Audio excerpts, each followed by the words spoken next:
परिभाषा क्या हो सकती है? प्रेम को क्या परिभाषा देंगे आप? कैसे समझेंगे प्रेम को और कैसे समझाएंगे? प्रेम में लेने का भाव नहीं होता, प्रेम लेने की वस्तु नहीं है। प्रेम में तो सिर्फ देने का जी करता है। मां चाहती है कि मैं अपने बेटे को क्या दे दूं, बाप चाहता है कि मैं अपने बेटे को क्या दे दूं। जहां प्रेम होगा वहां लेने का मन ना होगा, वहां सिर्फ देने का मन होगा। और आजकल तो लोग लेना चाहते हैं। आजकल तो लड़की और लड़के, इनने जरा प्यार किया, गर्लफ्रेंड बॉयफ्रेंड बनाया, तो लड़की कहेगी हमें मोबाइल दिला दो, तो वो कहेगा कि चलो हमारे संग कॉफी पे। वो तुम्हें मोबाइल तो दिलाएगा, लेकिन उसके बदले में तुम्हारे शरीर का शोषण करेगा। यदि आप शरीर का शोषण करवाओगी तो वो तुम्हें बड़ा मोबाइल दिलाएगा, तुम नहीं कराओगी तो वो नहीं दिलाएगा। क्यों जी? आजकल यही हो रहा है। तो प्यार कहां था? वो तो केवल शरीर की भूख थी। क्या थी वो? शरीर की वो वासना है शुद्ध में। लेकिन आप लोगों ने उसको प्रेम का लेप लगाकर उसे प्रेम से ढकना चाहा। लेकिन वासना कब प्रेम बनी, ये तो बताओ। क्या रावण की वासना प्रेम बन सकी?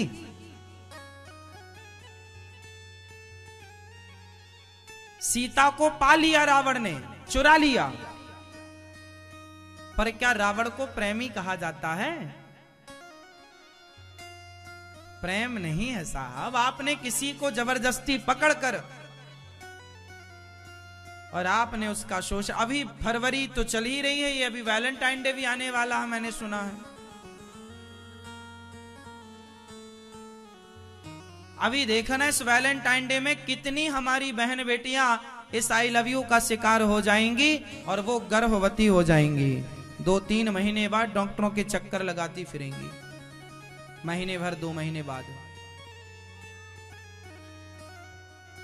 ये क्या था? ये लड़कियां क्या समझती हैं? किसी ने गुलाब क्या दे दिया आपको, वाह लट्टू हो गई। एक गुलाब किसी लड़के ने दे दिया, तुम्हें उससे प्यार हो गया। और जिस परमात्मा ने गुलाब को बनाया है, बगीचे भर दिए गुलाब के, तुम्हें उस परमात्मा से प्यार नहीं हुआ? उसने बाग से गुलाब तोड़कर तुम्हें दिया तो तुमने प्यार समझ लिया। और जिसने इस सृष्टि को गुलाब दिया, उससे तो प्यार नहीं हुआ।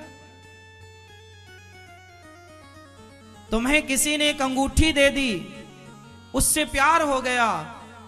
लेकिन जिसने अंगूठी को पहनने के लिए उंगलियां दी, उस परमात्मा से प्यार ना हो सका। देखिए जरा, है तो नमक हरामी और कहते हो कि हम प्रेमी हैं।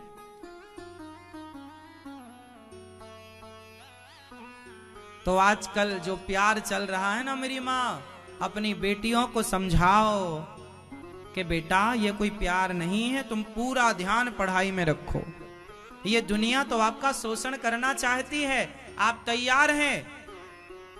आप रेलवे स्टेशन जाते हैं, मैं हर बेटी से एक सवाल पूछ लूं, बताइए।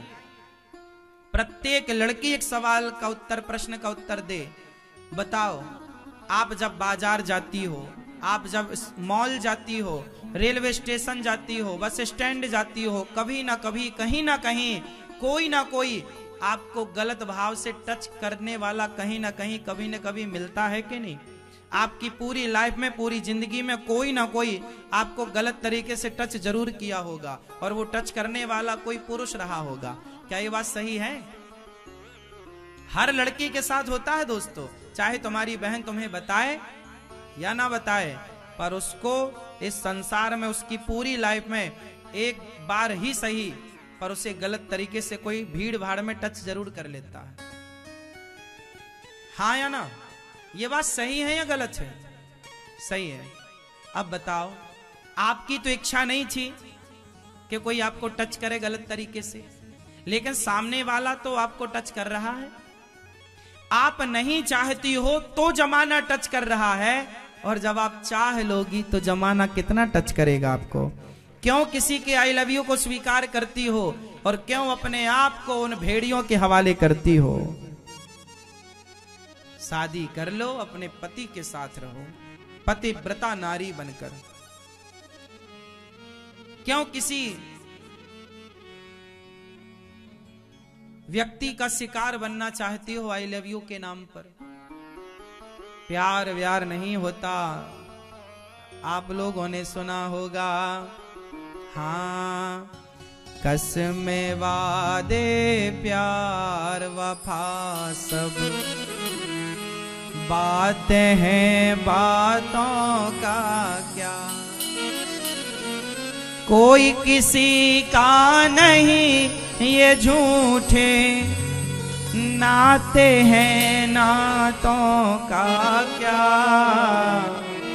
कसम वादे प्यार वफा सब बातें हैं, बातों का क्या। तो मेरी माँ अपने बेटों को संस्कारी बना दोगी ना, तो फिर कोई भी पुरुष किसी भी स्त्री को कभी भी कहीं भी गलत भाव से टच करने की कोशिश नहीं करेगा। आपने अपने बेटों को संस्कार देना छोड़ दिया। आपने अपने बेटों को चरित्रवान बनाया होता तो आपके बेटे चरित्रवान होते, तो बेटियां सुरक्षित हो जाती।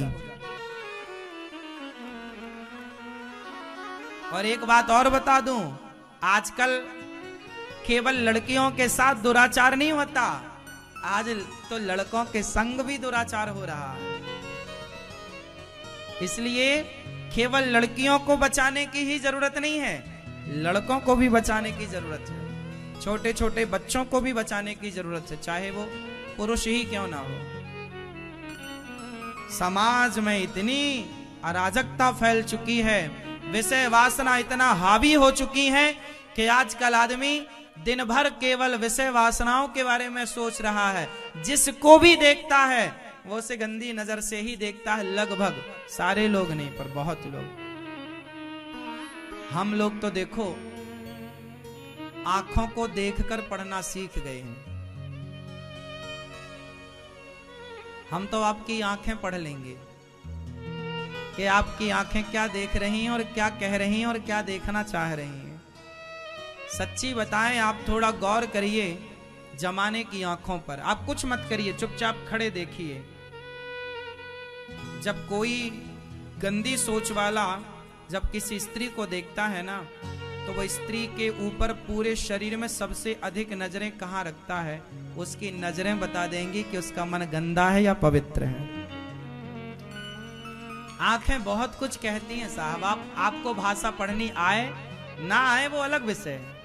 आपके दोस्त आपके घर में आते हैं, चुपचाप अपने दोस्तों की आंखें जरूर पढ़ा करो, और जिनकी आंखें ठीक हों उन्हें घर में घुसने दिया करो। हाँ या ना, ठीक बात बोल रहे हैं, तुम्हें समझ में आए तो फॉलो कर लेना, नहीं आए तो छोड़ देना। रावण घुसा था, साधु बनकर घुसा था।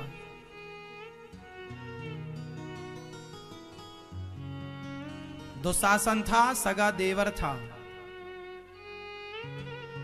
दुशासन था, सगा देवर था। फिर इसलिए जो आपके दोस्त यार घर ले आते हो ना, किसी को भी, सबको ना लाया करो। यदि आपकी जवान बेटी आपके घर में है, किसी भी पुरुष को अपने घर में एंट्री मत दो। विशेषकर शराबियों को बिल्कुल नहीं। शराबियों की आंखों का भरोसा ना करो।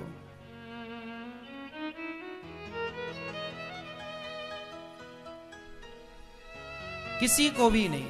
आंखों को पढ़ना सीखो। और हम बहन बेटियों से भी कहेंगे, तुम जूजू ना बनो। तुम्हें बचाने ना पुलिस आएगी ना शासन प्रशासन आएगा। आज के समय में तुम्हें अपनी रक्षा आएगी, सब बाद में आएगी। तुम्हें अपनी रक्षा खुद करना चाहिए। और मैं कहता हूं कि हर बाप को अपनी बेटी को ना झांसी की रानी बनानी चाहिए। सेल्फ डिपेंड, आत्मनिर्भर हो, हम अपनी रक्षा तो कर सकें। कोई 3-5 करे, 2 जमाओ।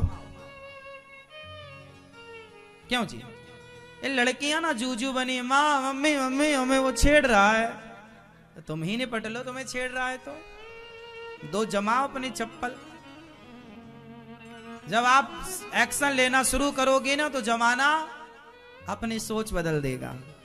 आप एक्शन नहीं लेती हो। देखो, पाप करना भी पाप है और पाप को बर्दाश्त करना भी पाप है। गलत को क्यों बर्दाश्त करना? कोई आपको जरा गलत, लेकिन याद रखना, गलत को ही गलत कहना, सही के साथ गलत ना हो। सही के साथ गलत ना करना।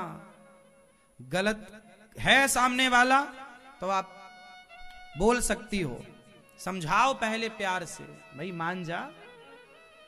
कुछ लड़कियां बहुत अच्छी होती हैं जो बिल्कुल पुरुषों की तरह होती हैं, बिल्कुल खूब लड़ी मर्दानी, वो तो मर्दानों की तरह होती हैं, मर्द होती हैं, अर्थात मर्दों की तरह वो चलती फिरती उड़ती बैठती समाज में व्यवहार करती हैं। और कुछ लड़कियां होती हैं जू आ ई ऊ ये सब, ये वाला नहीं। झांसी की रानी बनो और अपनी बेटियों को ना मस्त तैयार करो, कराटे सिखाओ बेटियों को कि वो खुद की रक्षा तो कर सके। हाँ, या क्या कहते हो आप लोग, बेटियों को जूजू बनाए रखें या झांसी की रानी बनाए? बताओ, बनाना चाहिए। हमारे देश में लड़कियां ना राजाओं से, दुश्मन राजाओं से युद्ध लड़ती थी। हमारे देश का ये चरित्र रहा है, इतिहास रहा है कि स्त्रियों ने भी कई युद्ध लड़े और कई युद्धों को जीता है, सामने वाले को पराजित किया है। स्त्रियों ने साथ दिया है पुरुषों का, चाहे मां अहिल्याबाई हो, चाहे झांसी की रानी हो, और ना जाने चाहे रानी दुर्गावती हो, या कितनी रानियों का इतिहास मिल जाएगा कि अंग्रेजों से लड़ी, मुगलों से लड़ी, पति के मरने के बाद बच्चे को पीठ में बांध कर लड़ी, स्त्रियां लड़ी।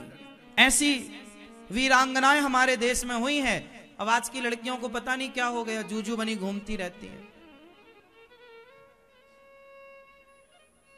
है ना बेटा? क्या बनोगी? खूब लड़ी मर्दानी, मर्दों की तरह।